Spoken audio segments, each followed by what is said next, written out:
So two parables today, one in our first reading in the 9th chapter of Judges, and then a familiar parable here in the 20th chapter of Matthew. And again, parables have many different layers and meanings. And I think the truest sense of the parable here is the general idea that everyone comes into the vineyard or everyone comes to faith at different times, right? Whether on their deathbed, think of the good thief, Dismas. And so there's this aspect of God's generosity, of his grace. But just to say a word on maybe similar to how we looked this past weekend on the Canaanite, looking at the level of the heart with the Canaanite woman and the encounter there with Jesus. Just want to look at, again, the level of the heart as it relates to envy. His question there, the landowner's question to the workers, are you envious because I am generous? Right, and the answer to that is like, yes, like that's the problem here. They're envious. As humans, we're being fallen, we tend to want more and more and more. And when we look at what others have, again, because we're fallen, it's a common experience that most of us have. You see the bigger home. You see somebody who's more popular. You see somebody who's better looking. You see somebody just nicer car.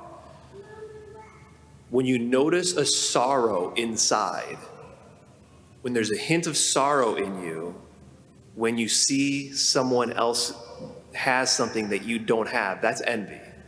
I remember after I think it was early on, maybe my first year in seminary, I was doing reading on envy, something that I'd never really considered. I'd heard about jealousy, but really like zoning in on the sorrow part.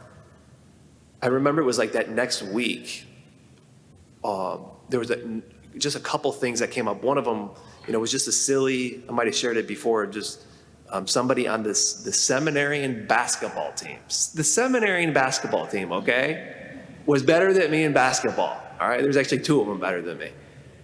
And I noticed sorrow. Like I had sorrow in my heart. And it was so ugly. Like noticing it, really noticing envy and what it is, and noticing my heart for the first time of that envy, of the sorrow for this other person having what I don't have. And that opened the floodgates to more. I'm noticing it more and more in my heart. And Augustine said, envy is the ulcer of the soul.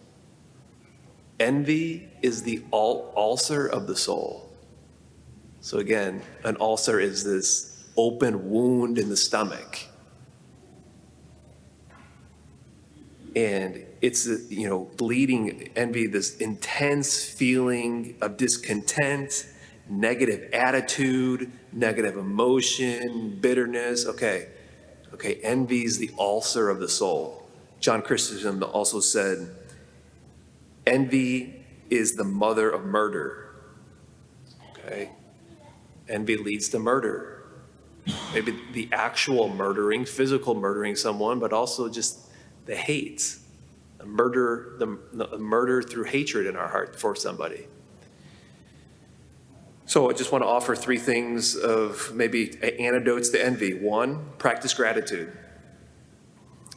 Thanking God for the blessings that he's given us. Two, avoiding gossip and negative talk. Engaging in gossip and negative talk about others fosters envy. It conditions us to be envious and have sorrow in our heart. It may just start off about, negative talk, gossip here and there with friends, and it fosters envy. And then third is just to acknowledge it. Similar to back in first year in seminary for me, just acknowledging it. Okay, now I'm acknowledging that sorrow in my heart here. I'm able now just to, with now acknowledging it, bring it to Christ. Lord, I am a broken person. Like I've got some brokenness really deep in me for me to have sorrow for this person who's better than me in basketball. But without really acknowledging it and kind of just being like, okay, there's just a little bad feeling there. I'm just going to like not pay attention to it. And no, I'm going to acknowledge it, sit with it, and bring it to Christ. Those are maybe 3 ways to overcome antidotes to envy. And maybe just the last thing is to say, in a sense, we all represent those workers that are only working for 1 hour. Because none of us deserve or can earn salvation. So every one of us are those workers that just go in the field for 1 hour and get the full pay, if you will. God's generosity of what he's done for us in the midst of our brokenness, and we notice the sorrow in our heart for someone who's got the bigger house that I don't have, or all that. My goodness, the Lord went to the cross and died for me for that. To defeat in me what I can't fix in myself. Through his grace. So let us remember that we're all that one worker as we turn to we're all those workers that work for just 1 hour, in a sense, as we turn to the Lord in the Eucharist to receive him and to thank him, to count our blessings, generosity, to avoid the gossiping and negative talk, and then also just to acknowledge our brokenness and bring it to the Lord.